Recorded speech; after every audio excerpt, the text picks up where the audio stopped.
আপনারা অবচেতন শব্দটার সাথে পরিচিত কিনা? একটা হচ্ছে আমরা জেনে বুঝে একটা কাজ করি, একটা হচ্ছে না জেনেও করি অবচেতন বলে।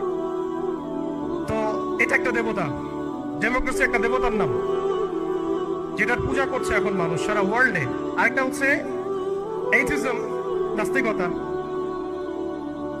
একটা হচ্ছে, আমি লিখছিলাম সকালবেলা, একটা শব্দ বের হয়েছে আর কি লিখতে লিখতে।